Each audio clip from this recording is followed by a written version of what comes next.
नमस्कार, news night में आप सभी का स्वागत है। मैं हूं आपके साथ आरेंद्र। देश के हर नागरिक को घर देने के काम में लगी मोदी सरकार ने आज दिल्ली के झुग्गी वालों को एक बड़ा तोहफा दिया है और सैकड़ों लोगों को घरों की चाबियां सौंपी हैं। कैसे देश में लोगों का अपने घर का सपना हो रहा है पूरा, इस विषय पे आज न्यूज नाइट पे करेंगे विस्तार से चर्चा।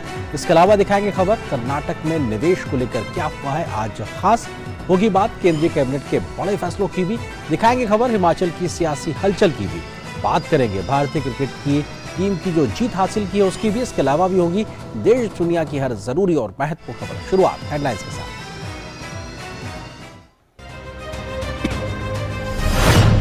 सबको घर के लक्ष्य के लिए प्रतिबद्ध पीएम मोदी ने दिल्ली के 3024 झुग्गी झोपड़ी में रहने वालों को दिया नवनिर्मित फ्लैट का उपहार।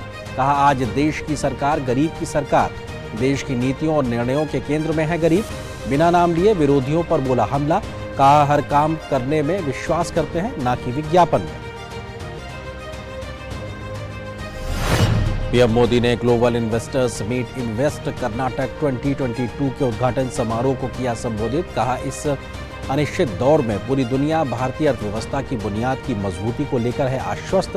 दुनिया भर के आर्थिक विशेषज्ञ भारत को बता रहे हैं ब्राइट स्पॉट। उन्होंने की कर्नाटक सरकार के विकास कार्यों की तारीफ।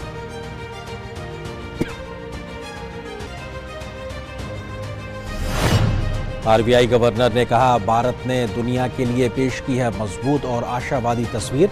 कहा अनिश्चितता भरे माहौल में भी भारतीय अर्थव्यवस्था में लगातार बढ़ोतरी। डिजिटल रुपए की शुरुआत को बताया देश के लिए एक ऐतिहासिक पल। कहा महंगाई पर भी है नजर, महंगाई पर आरबीआई की मॉनिटरिंग पॉलिसी कमेटी की बैठक कल। केंद्रीय मंत्रिमंडल की बैठक में एथेनॉल की कीमतें बढ़ाने का लिया गया फैसला। सार्वजनिक क्षेत्र की तेल विपणन कंपनियों द्वारा एथेनॉल खरीदने की प्रक्रिया को मंजूरी। रबी सीजन के लिए फॉस्फेटिक और पोटास उर्वरकों के पोषक तत्व आधारित सब्सिडी दरों को भी मंजूरी। ईटानगर के होलोंगी ग्रीनफील्ड एयरपोर्ट का नाम बदल करने का प्रस्ताव भी हुआ मंजूर।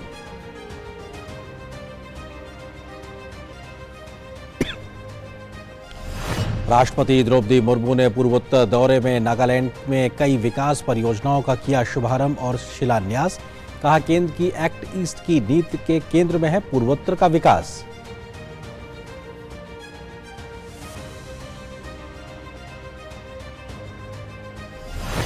हिमाचल में विधानसभा चुनाव के लिए प्रचार का काम हुआ तेज। बीजेपी की ओर से केंद्रीय गृह मंत्री अमित शाह, जेपी नड्डा, योगी आदित्यनाथ, स्मृति ईरानी और अनुराग सिंह ठाकुर की धुआंधार रैलियां। कांग्रेस पर जोरदार निशाना, फिर से बीजेपी सरकार आने का किया वायदा। कांग्रेस और आम आदमी पार्टी ने भी की रैलियां।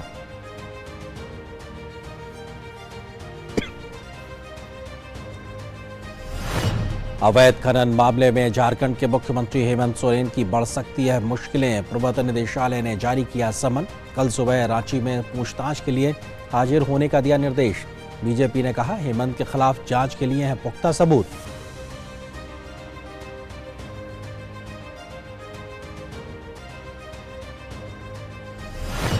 T20 विश्व कप के रोमांचक मुकाबले में बांग्लादेश को 5 रनों से हराकर भारत ने सेमीफाइनल की ओर मजबूती से बढ़ाए कदम।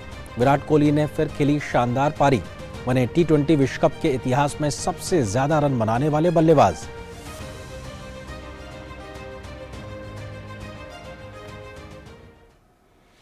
आप देख रहे थे इस वक्त की सुर्खियां, खबरों पर डालते हैं विस्तार से नजर। देश में जहां एक ओर शहरीकरण बढ़ रहा है तो वहीं महानगरों में झुग्गी झोपड़ियां भी बढ़ती दिखाई पड़ती हैं। लेकिन ऐसी झुग्गी झोपड़ी में रहने वालों को उनको एक बेहतर जीवन जीने के लिए मकान मिल सके और साफ सुथरी व्यवस्थाएं मिल सके, इसको लेकर मोदी सरकार बीते कई वर्षों से तमाम प्रयास कर रही है। इसी कड़ी में आज दिल्ली में 3000 से ज्यादा लोगों को फ्लैट की चाबी दी गई जो कभी झुग्गी झोपड़ी में रहा करते थे। पीएम मोदी ने इस मौके पर कहा कि उनकी प्राथमिकता गरीबों को गरीबी से बाहर निकालने पर है और इस दिशा में दिल्ली के अंदर भी केंद्र सरकार ने हजारों करोड़ रुपए के काम किए हैं।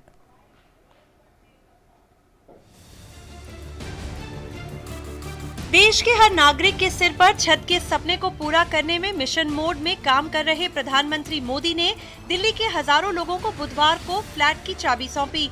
बढ़ते शहरीकरण के दबाव के बीच महानगरों की झुग्गी झोपड़ियों की जगह आधुनिक फ्लैट बनाकर झुग्गी झोपड़ी वालों को देने के तहत प्रधानमंत्री नरेंद्र मोदी ने दिल्ली के कालकाजी एक्सटेंशन में बने 3024 फ्लैट की चाबी उन लोगों को सौंपी जो दशकों से अपने घर का सपना देख रहे थे। इस मौके पर प्रधानमंत्री मोदी ने कहा कि आज की केंद्र सरकार गरीबों की सरकार है, जो देश के गरीबों को उनके हाल पर नहीं छोड़ सकती। आज गरीबों को ध्यान में रखकर नीतियां बनाई जा रही हैं। दशकों तक देश में जो व्यवस्था रही उसमें ये सोच बन गई थी कि गरीबी केवल गरीब की समस्या है, लेकिन आज देश में जो सरकार है वो गरीब की सरकार है, इसलिए वो गरीब को अपने हाल पर नहीं छोड़ सकती और इसलिए आज देश की नीतियों के केंद्र में गरीब है। आज देश के निर्णयों के केंद्र में गरीब है। विशेषकर शहर में रहने वाले गरीब भाई बहनों पर भी हमारी सरकार उतना ही ध्यान दे रही है। प्रधानमंत्री ने कहा कि बीते 7 दशकों में देश के शहरों का संतुलित विकास नहीं हुआ और शहरों के निर्माण में अपना खून पसीना देने वालों की जिंदगी की कोई परवाह नहीं करता था, लेकिन आज केंद्र सरकार देश के गरीबों को मजबूत करने के लिए तमाम काम कर रही है। दिल्ली के भी 50,000 से ज्यादा रेहड़ी पटरी वाले मेरे भाई बहन ने स्वनिधि योजना का लाभ उठाया है। इसके अलावा मुद्रा योजना के तहत बिना गारंटी दी गई 30,000 करोड़ रुपए से ज्यादा की सहायता भी दिल्ली के छोटे उद्यमियों की काफी मदद की है। प्रधानमंत्री मोदी ने कहा कि कोरोना काल में भी देश के गरीबों को 2 साल तक मुफ्त अनाज दिया गया, जिसमें एक देश एक राशन कार्ड योजना ने बहुत मदद की। प्रधानमंत्री ने कहा कि केंद्र सरकार ने दिल्ली के लिए हजारों करोड़ रुपए के विकास योजनाओं को अमली जामा पहनाया है, जिसमें मेट्रो नेटवर्क को विस्तार देने से लेकर सड़कों के चौड़ीकरण का काम किया गया है। प्रधानमंत्री मोदी ने बिना नाम लिए विज्ञापन छापने के राजनीतिक कदम पर कटाक्ष करते हुए कहा कि हम काम करने में विश्वास करते हैं, न कि विज्ञापन करने में। जितनी चीजें मैंने गिनाई ना,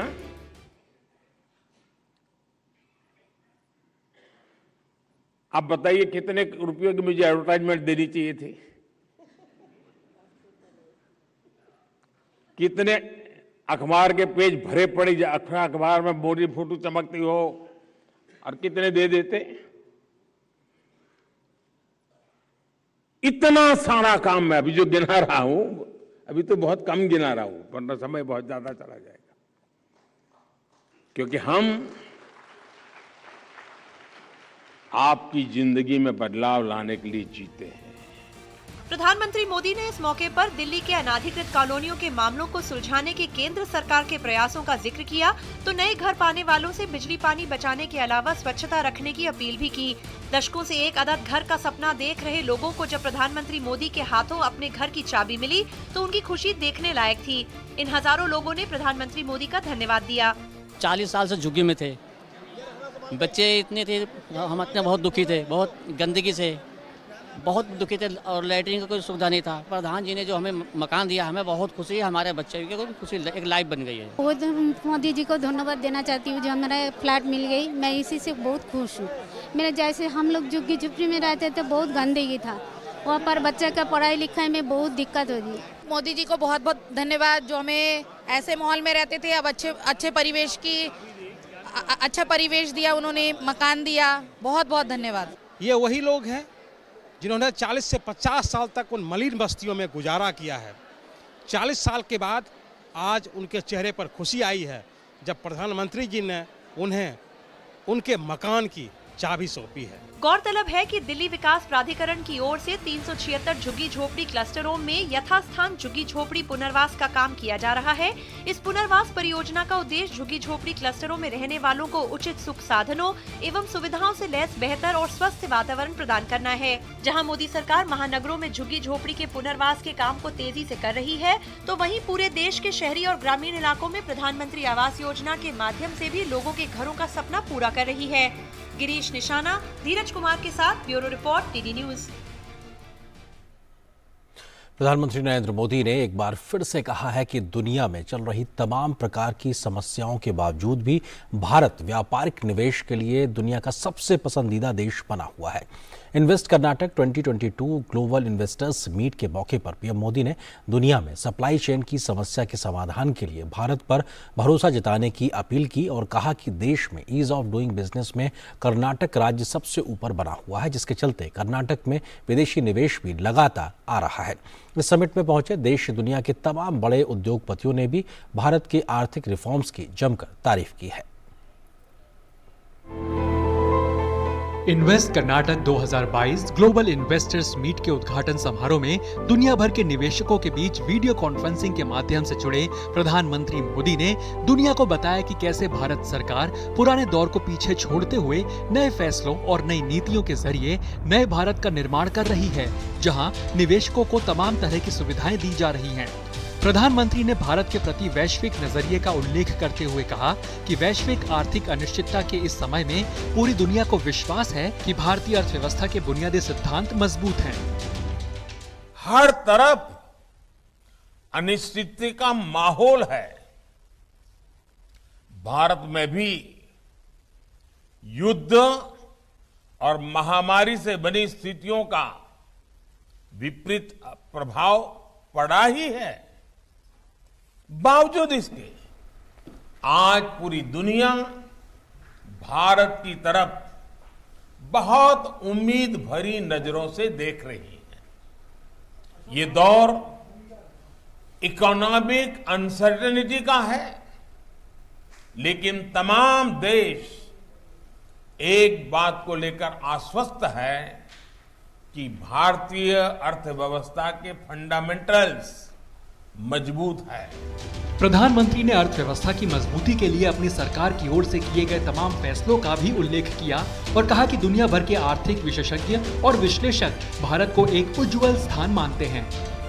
ये भले ही ग्लोबल क्राइसिस का दौर है, लेकिन दुनिया भर के एक्सपर्ट्स, विश्लेषक और अर्थव्यवस्था के जानकार भारत को ब्राइट स्पॉट बता रहे हैं और हम अपने फंडामेंटल्स पर लगातार काम कर रहे हैं ताकि भारत की अर्थव्यवस्था दिनों दिन और मजबूत हो। पिछले कुछ महीनों में भारत ने जितने फ्री ट्रेड डील्स किए हैं, उससे दुनिया को हमारी तैयारियों की झलक मिल चुकी है। प्रधानमंत्री ने कहा कि भारत में मैन्युफैक्चरिंग और प्रोफेशनल और प्रोडक्शन काफी हद तक राज्यों के नीति निर्णयों पर निर्भर होता है। इसलिए अगर भारत को आगे बढ़ना है तो राज्यों को आगे बढ़ना जरूरी है। प्रधानमंत्री ने अपने भाषण में कर्नाटक सरकार की भी तारीफ की और कहा कि डबल इंजन की पावर से कर्नाटक कई क्षेत्रों में सबसे तेज गति से विकास कर रहा है। कर्नाटका की गिनती आज दुनिया के लार्जेस्ट टेक्नोलॉजी क्लस्टर के तौर पर हो रही है। यहां कर्नाटका में इंडस्ट्री से लेकर इंफॉर्मेशन टेक्नोलॉजी तक, फिनटेक से लेकर बायोटेक तक, स्टार्टअप से लेकर सस्टेनेबल एनर्जी तक, हर क्षेत्र में विकास की नई गाथा लिखी जा रही है। विकास के कुछ आंकड़े तो ऐसे हैं कि कर्नाटका सिर्फ भारत के दूसरे राज्यों को ही नहीं बल्कि कुछ देशों को भी चुनौती दे रहा है। वित्त मंत्री निर्मला सीतारमण ने भी कहा कि प्रधानमंत्री नरेंद्र मोदी की आर्थिक नीतियों और नेतृत्व का ही नतीजा है कि मौजूदा वक्त में आर्थिक मंदी की आशंकाओं के बीच भी भारत की अर्थव्यवस्था मजबूती से अपने पैर जमाए हुए है। Honorable Prime Minister led from the front and made sure that Indian economy will not be severely threatened by these developments outside, ensured that hand-holding happened, targeted supports were extended to industries which required, particularly the MSME. सम्मेलन में आए दुनिया भर के निवेशकों ने भी मोदी सरकार की नीतियों की जमकर तारीफ की। I see, with this trajectory what the Prime Minister has laid out, we are actually in a path where nobody can stop us from becoming the second largest economy in a decade or so. I think this is a very promising country to invest in. I think all the speakers today have shown a lot of enthusiasm for the investors to come and start investing here. So we are really happy and we are really proud to be here. इस सम्मेलन में 300 से ज्यादा प्रदर्शकों के साथ ही कई व्यावसायिक प्रदर्शनियों और अन्य सत्रों का भी आयोजन किया जा रहा है। इसमें जर्मनी, नेदरलैंड्स, दक्षिण कोरिया, जापान और ऑस्ट्रेलिया जैसे देश शामिल हो रहे हैं। बेंगलुरु से आयशा खानम के साथ bureau report, DD news. Reserve bank के गवर्नर शक्तिकांत दास ने कहा है कि केंद्रीय बैंक की डिजिटल करेंसी यानी CBDC का ट्रायल शुरू हो चुका है। डिजिटल करेंसी परियोजना को एक ऐतिहासिक उपलब्धि बताते हुए रिजर्व बैंक के गवर्नर ने कहा कि इससे समूची अर्थव्यवस्था का कामकाज जुड़ा हुआ है। शक्तिकांत दास ने कहा कि वैश्विक अर्थव्यवस्था उथल पुथल के दौर से गुजर रही है। उन्होंने कहा कि ऐसे अनिश्चितता भरे माहौल में भी भारतीय अर्थव्यवस्था में लगातार बढ़ोतरी देखने को मिल रही है। In this unsettling global environment, the Indian economy has been growing steadily, drawing strength from its macroeconomic fundamentals and buffers. According to the IMF, India is slated to be one of the fastest growing major economies of the world in the current year as well as in the next year. Our recovery and growth have been more broad-based. Our policies, fiscal, monetary and regulatory, were prudent, targeted and time-bound. We were careful to ensure that demand remained in balance while supply conditions improved. RBI governor ने कहा कि reserve bank महंगाई की स्थिति पर लगातार नजर बनाए हुए है। उन्होंने कहा कि लिक्विडिटी को लेकर रिजर्व बैंक सतर्क है। उन्होंने महंगाई के और कम होने की उम्मीद जताई है। Domestic inflation remains elevated. We are closely monitoring the inflation trends as well as the effect of our past actions. In the Mahabharata, during the famous Swayamvara, no one can match the prowess of Arjuna. But our constant endeavor is to keep an Arjuna's eye on inflation. Other related factors like the evolving inflation growth dynamics, soft indicators like our surveys of consumers and surveys on consumers and businesses, global macroeconomic, financial and commodity market developments, and aspects of financial stability. और फिलहाल यहाँ पर एक छोटे से break के लिए रुकते हैं। ये विशाल है ना, इसका सब प्रॉपर चलता है। कल उसके बैंक अकाउंट में 15,000 रुपए का फ्रॉड हुआ है, पता है? इसको तो कोई टेंशन ही नहीं होती है, देखना। टेंशन क्यों? मेरी कोई गलती नहीं थी। फिर भी फ्रॉड होने पर मैंने तुरंत बैंक को इन्फॉर्म कर दिया। RBI कहता है अगर आपके अकाउंट से किसी ने धोखे से पैसे निकाले हैं तो बैंक को जल्द से जल्द इन्फॉर्म कीजिए। 3 दिन के अंदर इन्फॉर्म किया तो कोई नुकसान नहीं होगा। जितना लेट करोगे उतना ज्यादा नुकसान। और सुन, सब चलता नहीं है, प्रॉपर चलाना पड़ता है। RBI कहता है जानकार बनिए, सतर्क रहिए। भ्रष्टाचार मुक्त भारत, विकसित भारत, एक आशा, एक विश्वास। हम मना रहे हैं सतर्कता जागरूकता सप्ताह। देश में ईमानदारी की अलख जगा रहे हैं। NTPC देश को रोशन कर रहा है। साथ आइए, आप भी कदम बढ़ाइए। 31 अक्टूबर से 6 नवंबर 2022 तक चलने वाले इस अभियान को सफल बनाइए। NTPC द्वारा जनहित में जारी।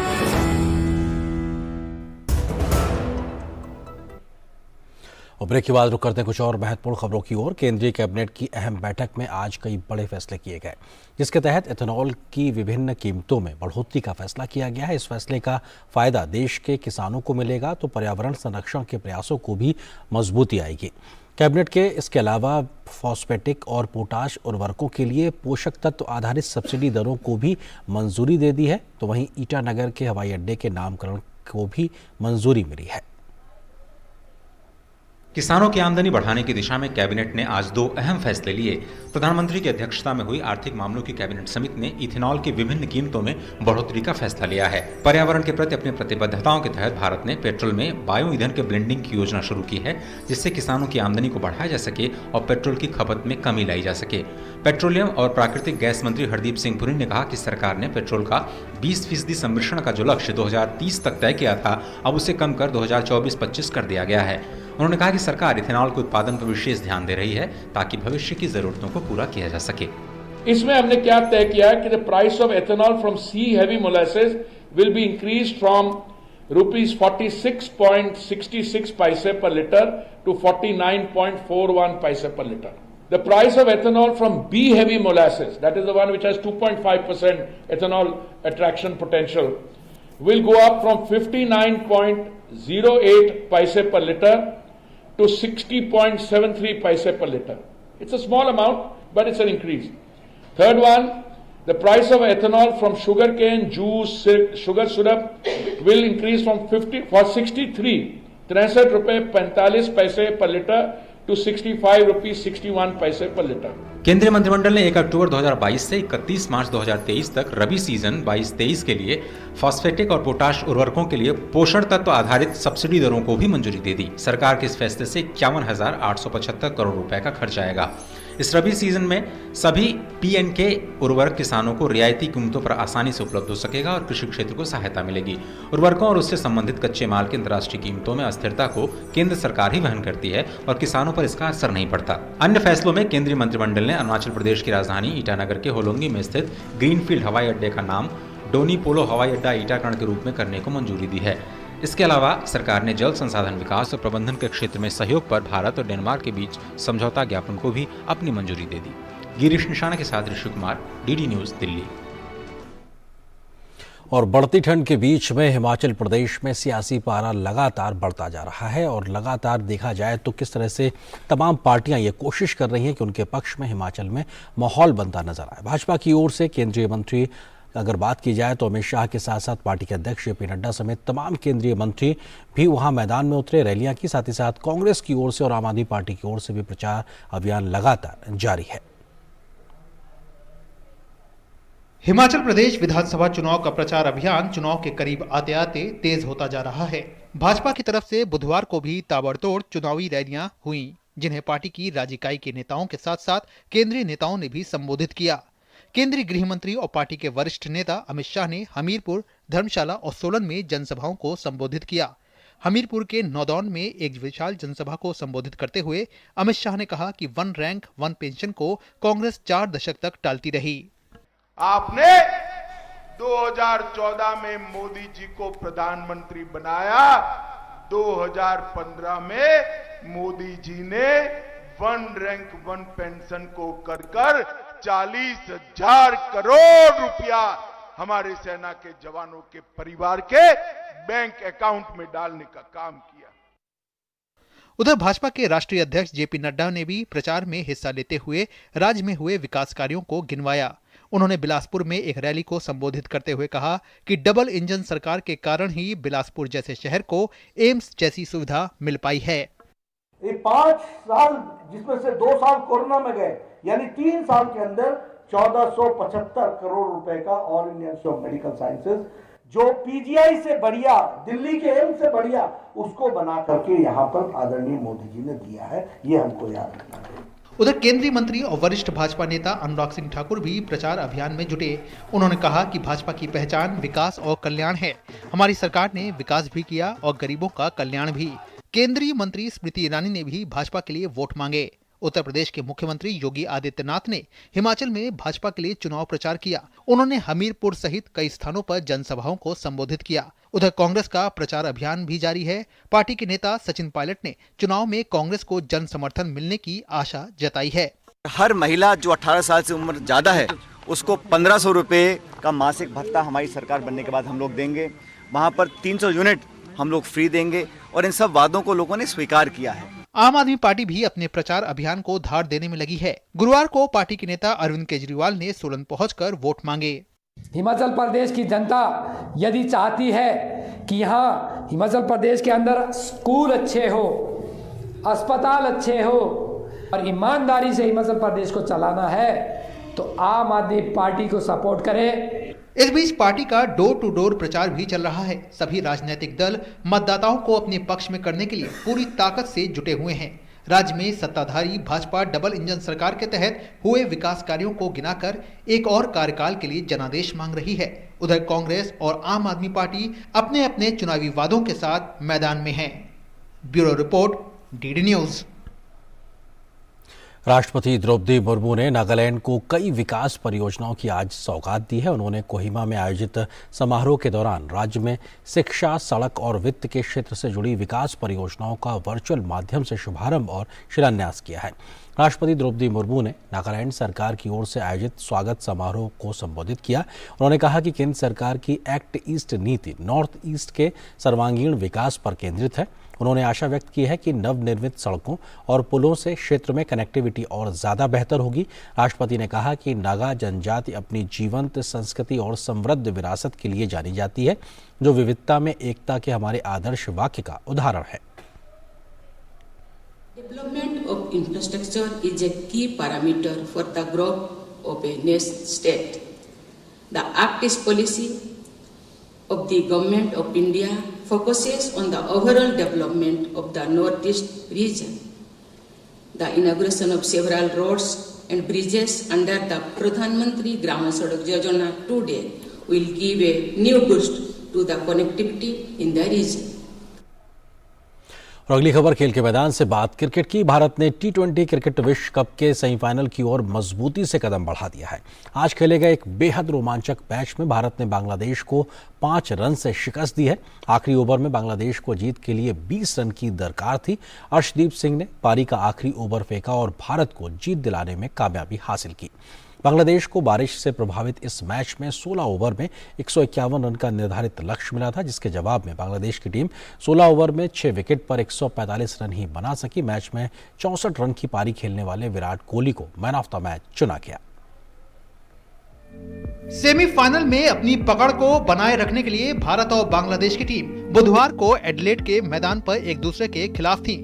टॉस के मोर्चे पर बांग्लादेश ने कामयाबी दर्ज की और पहले गेंदबाजी करना बेहतर समझा।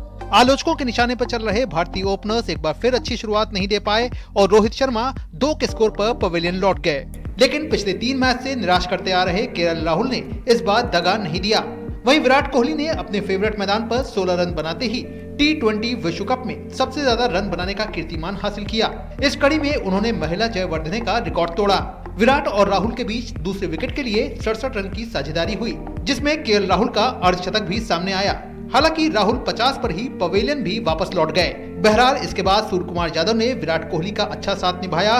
सूर्य कुमार ने 16 गेंदों पर 30 रन बनाए। दूसरे छोर पर बल्लेबाज बदलते रहे, लेकिन विराट टिके रहे और उन्होंने 37 गेंदों पर 50 पूरी की। विराट कोहली और केएल राहुल की शानदार पारी के बल पर भारत ने 6 विकेट पर 184 रन का स्कोर किया। बांग्लादेश के ओपनर्स नजमुल हुसैन शांतो और लिटन दास ने तेज तर्रार शुरुआत दी।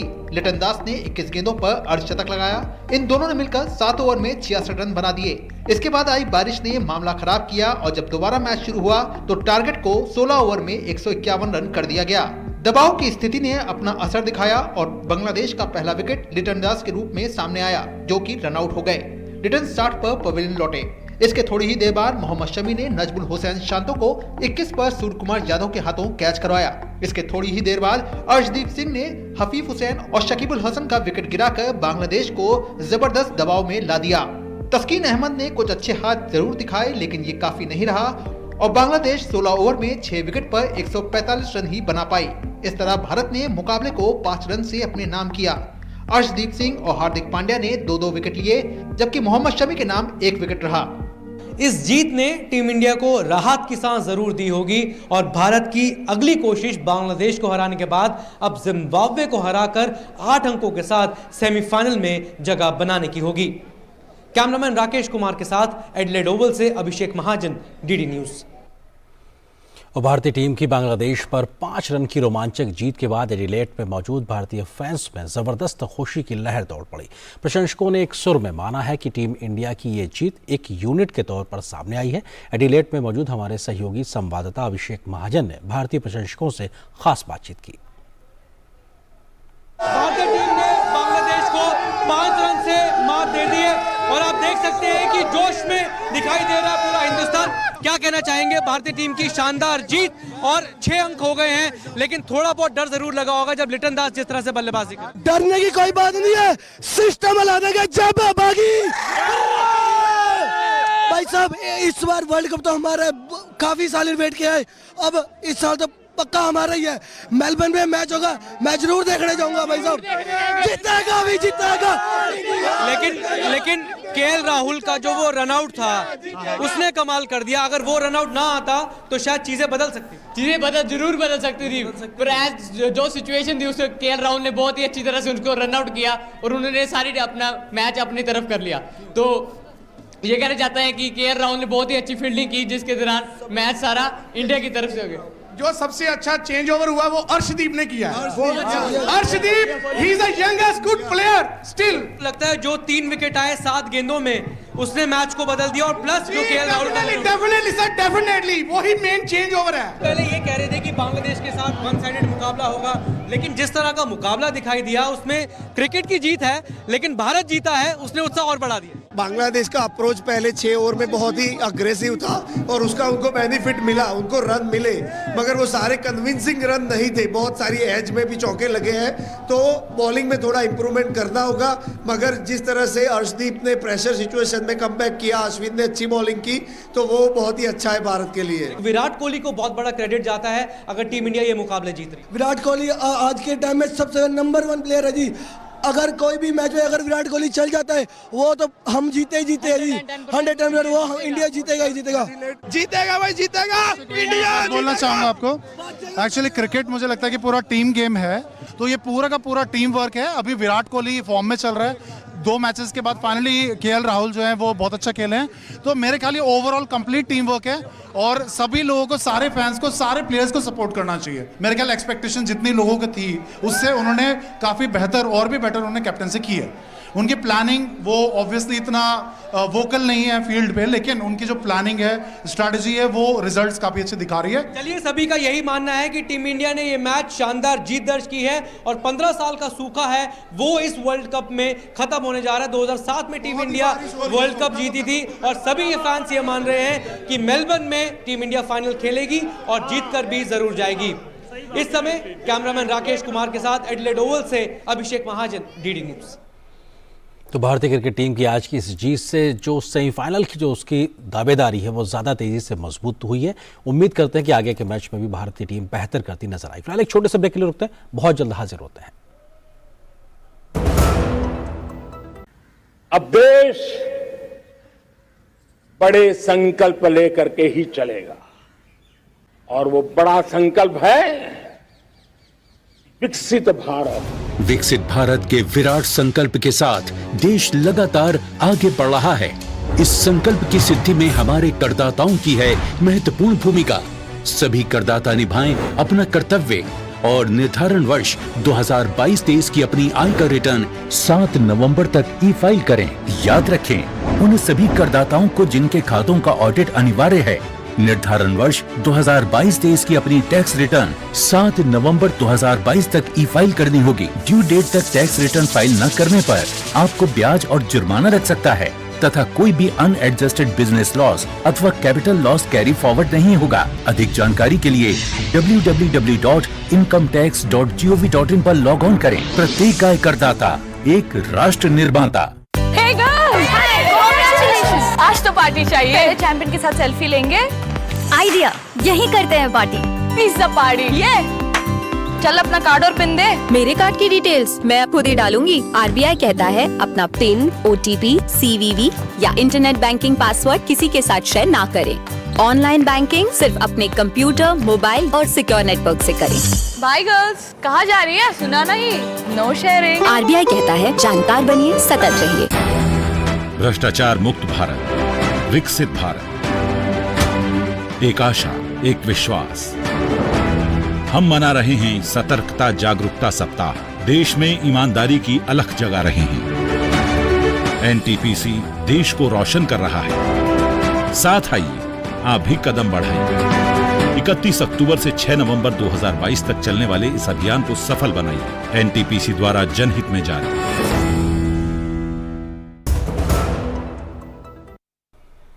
और ब्रेक के बाद न्यूज नाइट में आज की बड़ी खबर पे हम करते हैं चर्चा, जिसका जिक्र हमने बुलेटिन की सबसे पहली खबर के तौर पे किया था। प्रधानमंत्री ने आज दिल्ली में तमाम गरीबों को उनके घर का चाबी सौंपी है। इसी से जुड़ा है महाराज का विशेष भी। गरीबों के घर का सपना हो रहा है पूरा, क्योंकि प्रधानमंत्री ने झुग्गी झोपड़ी में रहने वाले 3000 से ज्यादा लोगों को उनके घरों की चाबी सौंपी है। और इस विषय पर, इस बड़ी खबर पर अधिक बातचीत करने के लिए बहुत ही खास मेहमान इस वक्त मेरे साथ मौजूद हैं। मनोज जोशी जी, जो कि सचिव हैं आवासन और शहरी कार्य मंत्रालय भारत सरकार के। सर, बहुत स्वागत है, अपना कीमती वक्त हमारे लिए निकालने के लिए बहुत शुक्रिया। सबसे बड़ी बात और सबसे पहला सवाल तो यही कि कितना एक बड़ा दिन है दिल्ली के उन स्लम इलाकों से जुड़े हुए लोगों के लिए जिनको आज अपना फ्लैट मिला है, घर मिला है, और ये संख्या 3000 से ज्यादा है महज पहले चरण में। दिल्ली में पहली बार in situ slum rehabilitation project implement हुआ है, इसलिए एक बहुत बड़ी बात है। इसमें 3024 घर बनाए गए हैं और कालकाजी एरिया में 3 स्लम कॉलोनीज हैं, उसमें एक स्लम कॉलोनी का कंप्लीट रिहेबिलिटेशन का ये पहला फेज है। इसके बाद इससे जो जगह खाली होगी उस पे सेकंड फेज में बाकी जो वहाँ इन सीटू क्लस्टर्स हैं उनके लिए भी घर बनाए जाएंगे। मतलब दिल्ली में पहली बार ये हो रहा। जी सर, अपने आप में ये बेहद महत्वपूर्ण है कि जब हम एक झुग्गी झोपड़ी जैसी व्यवस्थाओं को देखते हैं तो बहुत ज्यादा एक कहा जाए अव्यवस्थित सी चीजें नजर आती है। वहां पे एक व्यवस्थित तरीके से आवास बनाने की परियोजना पे इस तरह से आगे बढ़ना, ये कितनी बड़ी चुनौती और इस दिशा में हम किस तरह से आगे बढ़ रहे हैं? ये महज एक पहले प्रोजेक्ट के तरीके से है, ये दिल्ली और अन्य शहरों में भी इस दिशा में आगे बढ़ रहा है? दिल्ली में करीब 376 झुग्गी झोपड़ी के क्लस्टर्स हैं और अभी 3 पे काम चल रहा है। जैसे एक कालकाजी का बताया मैंने, एक जेलर वाला बाग है और एक कठपुतली नगर है। तो जेलर वाला बाग में तो दिल्ली में भी डीडीए ही काम कर रहा है और कठपुतली नगर में एक पीपीपी प्रोजेक्ट में एक प्राइवेट सेक्टर डेवलपर 2800 घर बना रहा है और जेलर वाला बाग में करीब 1650 घर बन रहे हैं।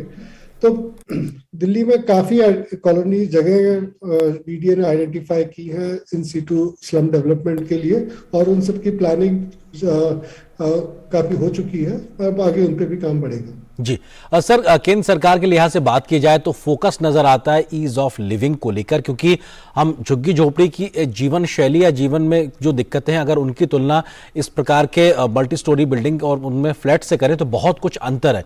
किस प्रकार की सुविधाएं और व्यवस्थाएं नए तकनीक के साथ में उपलब्ध कराने का प्रयास किया गया है इस पूरी परियोजना में?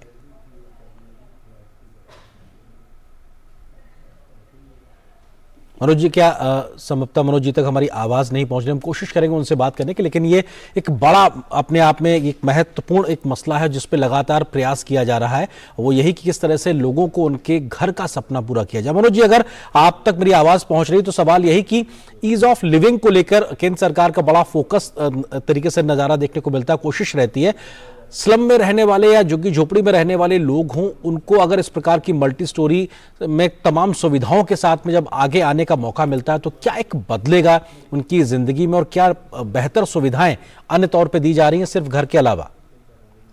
इसमें घर के साथ साथ बिजली, पानी, गैस, ये सब सुविधाएं तो हैं, साथ में प्राइमरी स्कूल, सेकेंडरी स्कूल की भी व्यवस्था वहाँ पे है और कम्युनिटी सेंटर, पानी का यूज्ड वाटर डिस्ट्रीब्यूशन की ट्रीटमेंट के लिए एसटीपी प्लांट लगाया गया है, सॉलिड वेस्ट के डिस्पोजल के लिए सब कुछ सुविधाएं बनाई गई हैं और साथ ही में इतनी सब सुविधाओं के साथ ये कॉलोनी जो आ रही है उस जगह पे ही आ रही है जहाँ इस्लाम थी। तो इन लोगों का एम्प्लॉयमेंट जो पास ही में एरिया में जो भी एम्प्लॉयमेंट है वो डिस्टर्ब नहीं होता है। ज़्यादातर हमारे स्लम रिहेबिलिटेशन के पुराने प्रोजेक्ट सब जगह हुआ करते थे, वो कहीं दूर ले जाने के होते थे तो बड़े अनसक्सेसफुल होते थे। इस जगह करीब 10.5 लाख रुपए एक फ्लैट की कॉस्ट आई है, लैंड की कॉस्ट हटा के, और बेनिफिशरीज से कुल 1.42 लाख रुपीज लिया जा रहा है जो करीब 10% ही है और उसमें 5 साल का O&M कॉस्ट भी शामिल है। तो एक आज जैसा प्रधानमंत्री जी के फंक्शन में जो करीब 1100-1200 बेनिफिशरी और उनके परिवार वाले थे, वो जो जितनी खुशी जाहिर कर रहे थे उससे ही पता चलता है कि उनकी जिंदगी के काफ़ी बदल जाती है और इन सब बिजली, पानी और बाकी सुविधाएं होते हुए उनकी एजुकेशन, हेल्थ वगैरह में भी बहुत इम्प्रूवमेंट आता है।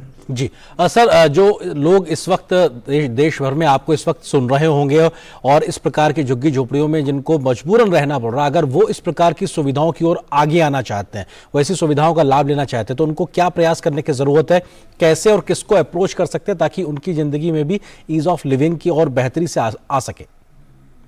सभी स्लम्स के क्लस्टर में डीडीए और जो राज्य सरकार होती है, काफी जगह स्कीम्स हैं इन सिटू स्लम रीडेवलपमेंट की, और अगर स्लम के सभी लोग तैयार हैं, कुछ समय उनके रिहेबिलिटेशन का इशू आता है कि वहां पे जब हम बिल्डिंग बना रहे हैं तो उनको रिहेबिलिटेट कहाँ किया जाए। तो अभी तो जैसे डीडीए ने अपनी कोई लैंड वहां उनके आसपास मिल जाती है तो उस पर बना रहे हैं, पर एक तो इन बिटवीन कहाँ रहने का इशू आता है। पर अगर स्लम के सभी लोग तैयार हैं तो चाहे वो राज्य सरकार हो, दिल्ली में डीडीए हो, आपस में मिलकर ये स्कीम्स बनाई जा सकती हैं। और इसमें प्रधानमंत्री आवास योजना से भी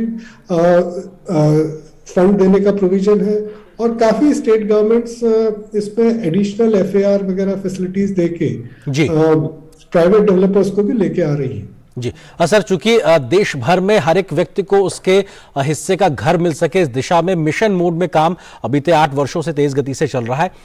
प्रधानमंत्री आवास शहरी और ग्रामीण के माध्यम से भी ये प्रयास बहुत तेजी से किए जा रहे हैं। इन दोनों योजनाओं की इस वक्त स्थिति किस तरीके से और कितने लोगों को इसके तहत भी फायदा मिला है?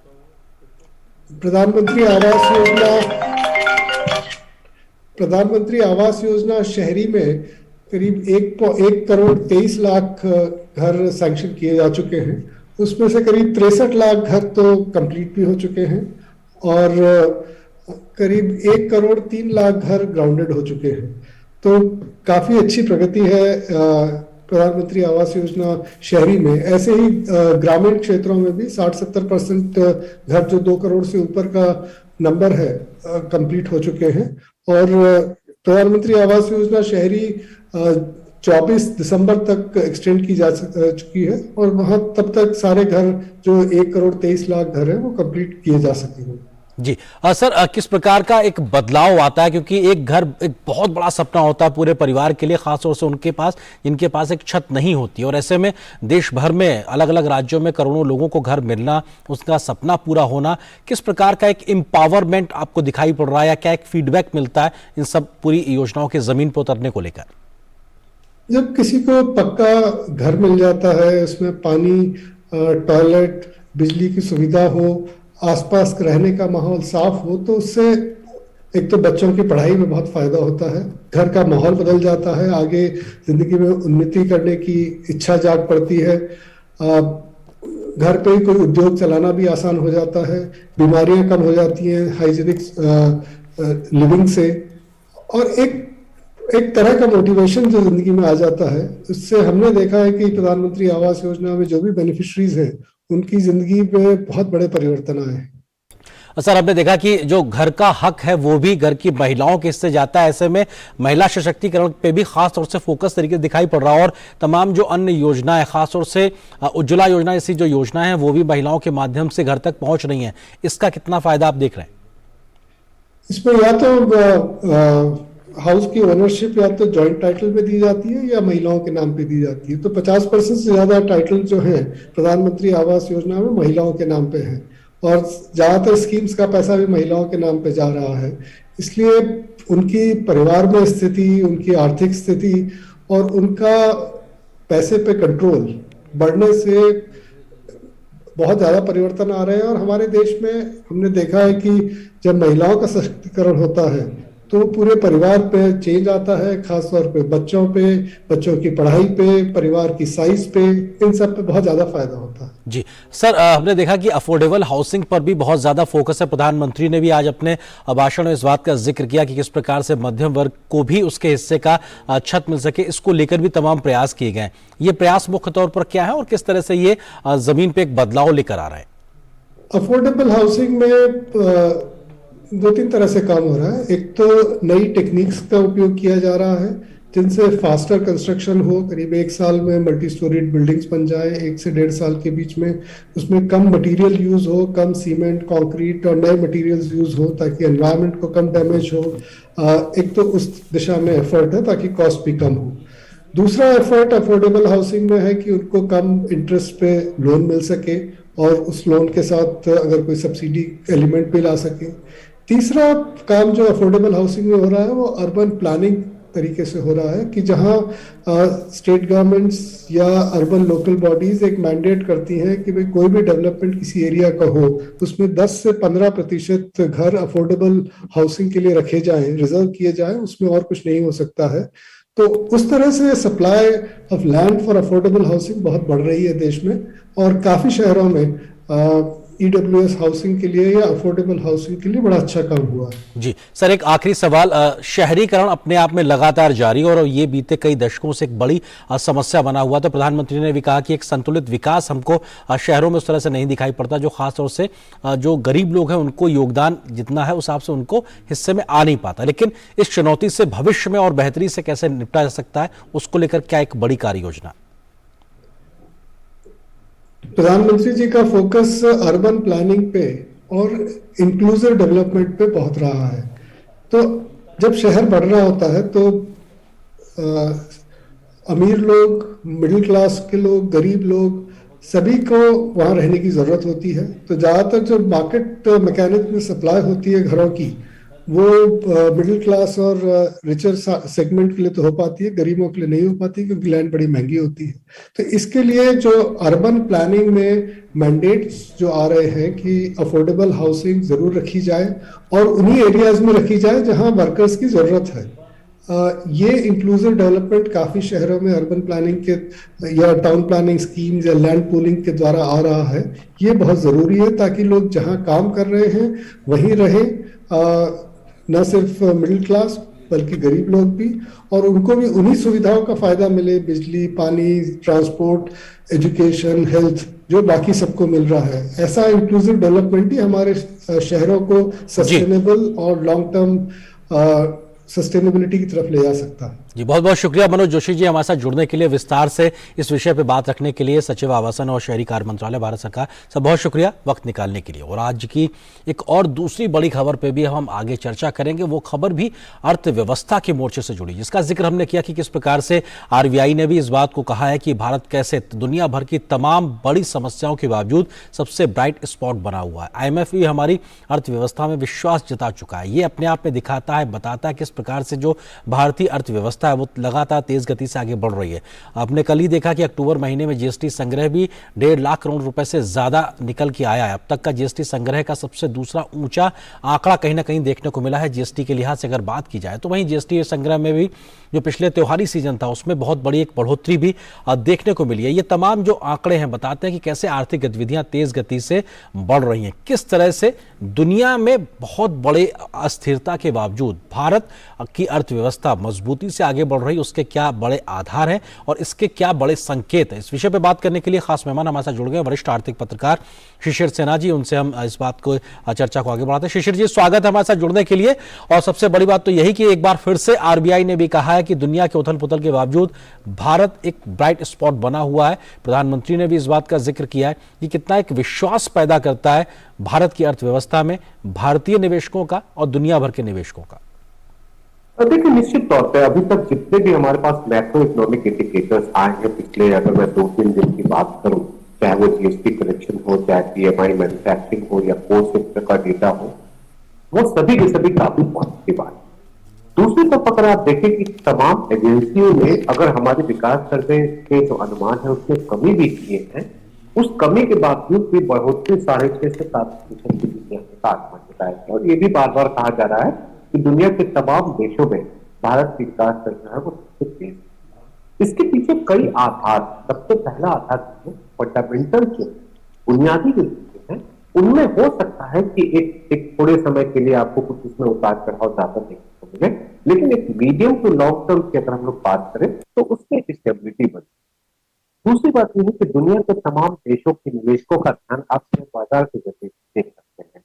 इस समय पे जब ये बात चल रही थी कि शेयर बाजार में अभी देशी निवेशक पैसा निकालेंगे ही, अगर आप देखें पिछले 3-4 दिनों से लगातार बड़े पैमाने पर निवेश हो रहा है, उसके पहले भी निवेश हो रहा था। नतीजा है कि आप 61,000 पर पहुंच सकता है।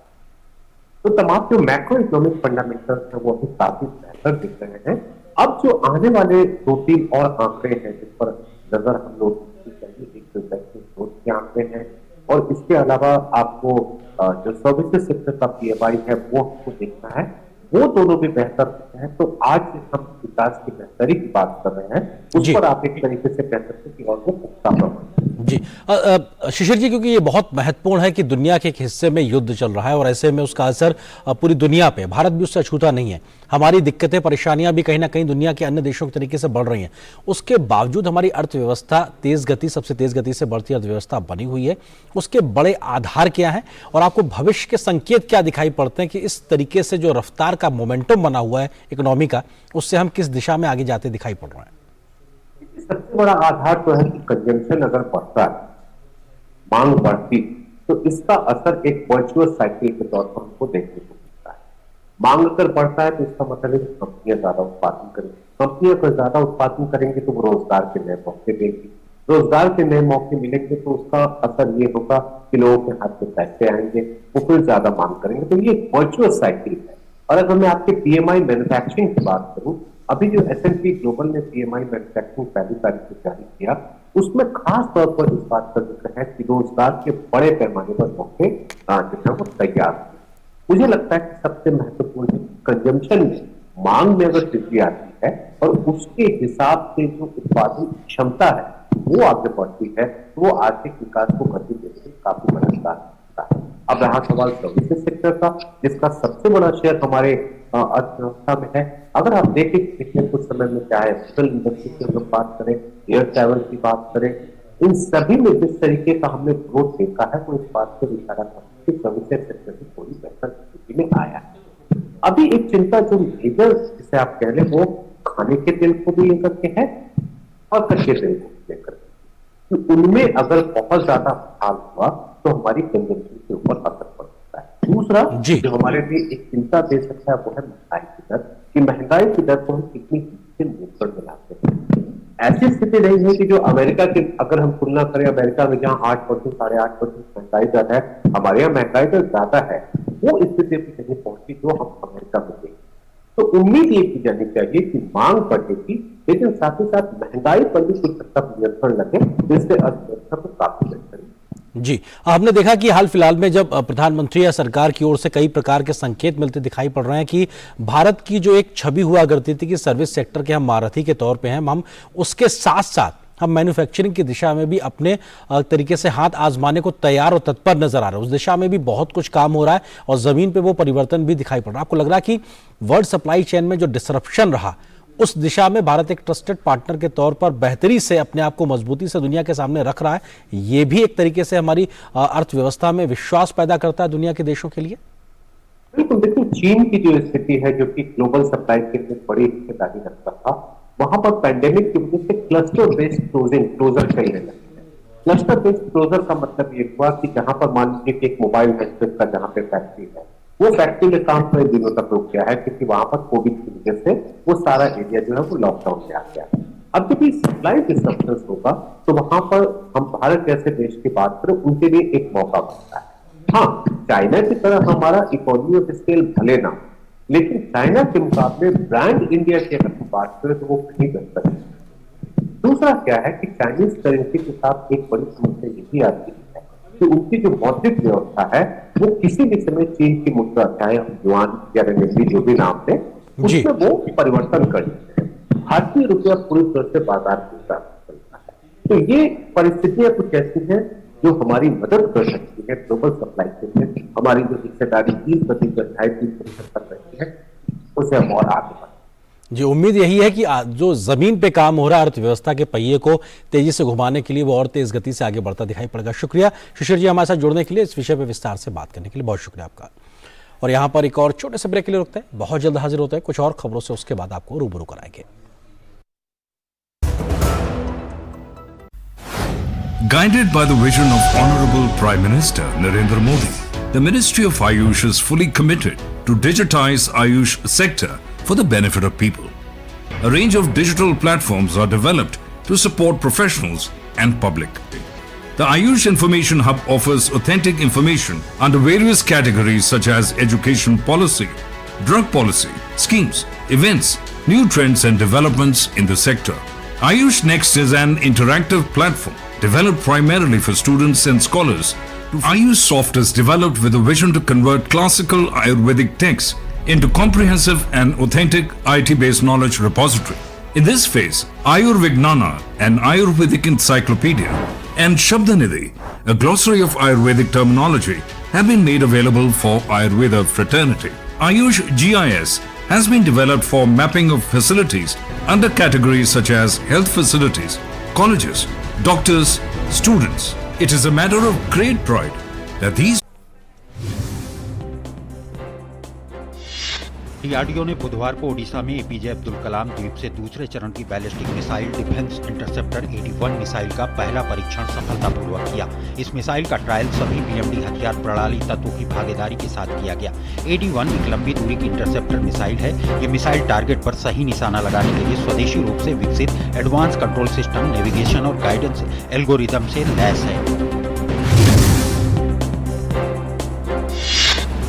बुधवार को रक्षा मंत्री राजनाथ सिंह ने नौसेना कमांडरों के सम्मेलन में भारतीय नौसेना के वरिष्ठ पदानुक्रम के साथ बातचीत की। रक्षा मंत्री ने नौसेना मुख्यालय द्वारा लगाए गए एक प्रौद्योगिकी प्रदर्शन को भी देखा। रक्षा मंत्री ने नौसेना के कमांडरों से बातचीत के दौरान राष्ट्रीय सुरक्षा और समृद्धि के लिए सुरक्षित समुद्र सुनिश्चित करने की दिशा में एक उच्च परिचालन गति बनाए रखने के लिए नौसेना की सराहना की। उन्होंने भारत के पहले स्वदेशी डिजाइन और निर्मित विमान वाहक INS विक्रांत के सफल कमीशन के लिए नौसेना को बधाई दी और एक नया नौसेना पताका अपनाने और हमारे औपनिवेशिक अतीत को खत्म करने के लिए बधाई दी।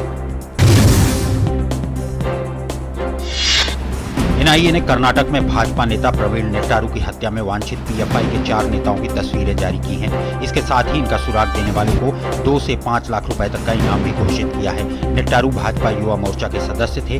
दक्षिण कर्नाटक जिले के बेल्लारी में 26 जुलाई को उनकी गोली मारकर हत्या कर दी गई थी। राष्ट्रीय जांच एजेंसी ने चारों वांछितों की तस्वीरों के साथ उनका विस्तृत ब्यौरा भी साझा किया है।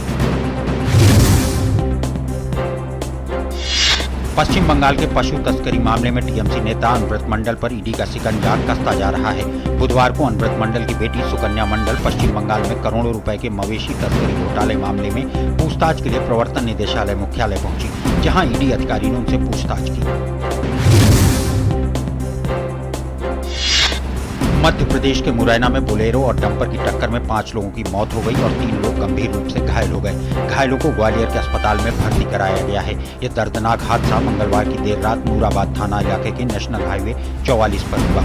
हादसे का शिकार सभी लोग नूराबाद थाना इलाके के बित्तोली गाँव के रहने वाले हैं और बीती रात ग्वालियर से वापस अपने घर आ रहे थे। जम्मू कश्मीर के एडीजीपी विजय कुमार ने बताया कि मंगलवार को प्रदेश में 2 जगहों पर हुई मुठभेड़ में 4 आतंकी ढेर हुए।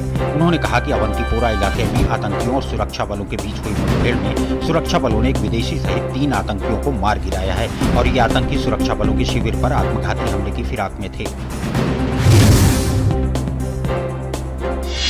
उत्तराखंड में मौसम ने मंगलवार को अचानक करवट ली। कुमाऊं में दारमा और व्यास घाटी सहित उच्च हिमालयी क्षेत्र में हिमपात हुआ, जबकि धारचूला के कई इलाकों में बारिश के बाद मंगलवार शाम से पहाड़ी इलाकों में बर्फबारी हो रही है। उधर मनुस्यारी के नाचनी क्षेत्र में बारिश के साथ ओले भी गिरे हैं। वहीं हेमकुंड साहिब में फूलों की घाटी सहित ऊंचाई वाले इलाकों में भी बर्फबारी हुई है। बर्फबारी से तापमान में गिरावट दर्ज की गई।